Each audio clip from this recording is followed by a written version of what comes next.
পবিত্র ঈদ উল ফিতর উপলক্ষে স্বজনদের সাথে ঈদ আনন্দ ভাগাভাগি করতে এরই মধ্যে ঢাকা ছেড়েছেন বিপুল সংখ্যক মানুষ। ঈদের এই ফাঁকা শহরে চুরি ছিনতাইয়ের আশঙ্কা করছেন নগরবাসী। বাসাবাড়ির নিরাপত্তা রক্ষীরাও সহযোগিতা চান পুলিশের। তবে প্রশাসন বলছে নাশকতার কোনো ভয় নেই, নিরাপত্তায় তারা সজাগ রয়েছেন। বিস্তারিত দীপুনুরের প্রতিবেদনে। ঈদ উপলক্ষে ৯ দিনের লম্বা ছুটিতে ফাঁকা হয়ে পড়েছে রাজধানীর সড়ক ও বাসাবাড়িগুলো। এ সময় ফাঁকা নগরীতে চুরি, ডাকাতি ও ছিনতাইয়ের আশঙ্কা রয়েছে। সেই সাথে ঘরমুখ মানুষের রয়েছে সড়কপথে নাশকতার আতঙ্ক। নগরবাসী ও বাড়ির নিরাপত্তা রক্ষীরা বলছেন, দেশের পরিস্থিতি বিবেচনায় প্রশাসনের নজরদারি বাড়ালে কিছুটা স্বস্তিতে থাকবেন তারা। সার্বিক অবস্থা চুরি, ছিনতাই, ডাকাতি এগুলো একটু বৃদ্ধি পেয়েছে, তা আমাদেরকে অ্যালার্ট থাকতে হবে।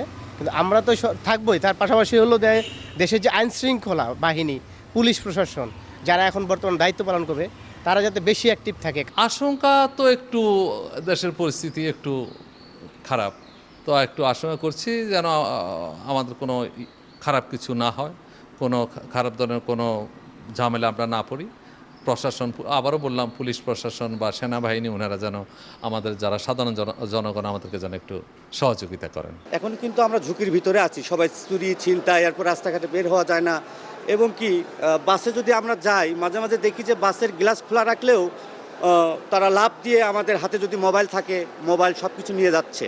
তো আমরা আসলে সবাই দুশ্চিন্তায় কিন্তু বাড়িতে যাচ্ছি। চিন্তাটা অবশ্যই বেশি, অস্বীকার করব না। দেশের সার্বিক পরিস্থিতি বিবেচনা করে চিন্তাটা বেশি। তবে প্রশাসনের প্রতি একটা আস্থা তো অবশ্যই আছে।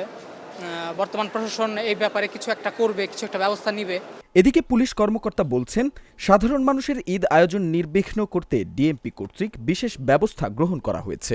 আমরা দেখেছি সাম্প্রতিক সময়ে চুরি, ডাকাতি, ছিনতাই এই প্রবণতা কিন্তু অনেকটাই কমে এসেছে। তারপরেও যেহেতু ঢাকা মহানগর অনেকটাই ফাঁকা থেকে যাবে, সেই এবং লম্বা ছুটির একটা বিষয় আছে, এগুলো মাথায় রেখে আমরা ঢাকা মহানগর পুলিশের পক্ষ থেকে বিস্তারিত নিরাপত্তা পরিকল্পনা গ্রহণ করা হয়েছে। তার মধ্যে আমরা বিভিন্ন বাণিজ্যিক এলাকা, আবাসিক এলাকা এবং বিপণী বিতানগুলো নিরাপত্তার জন্য বিশেষ ব্যবস্থা নিয়েছি। এর বাইরে অক্সিলারি পুলিশ সদস্য যারা রয়েছে তাদেরকেও কাজে লাগানো হচ্ছে, তারাও মাঠে কাজ করছেন। দরজায় কড়া নাড়ছে পবিত্র ঈদ উল ফিতর, তাই নারীর টানে ঘরমুখ হচ্ছে সাধারণ মানুষ। ঢাকা হচ্ছে ফাঁকা, তাই সবশেষ একটাই প্রত্যাশা, নগরবাসী থাকুক নিরাপদে। দীপুনুর, চ্যানেল এস, ঢাকা।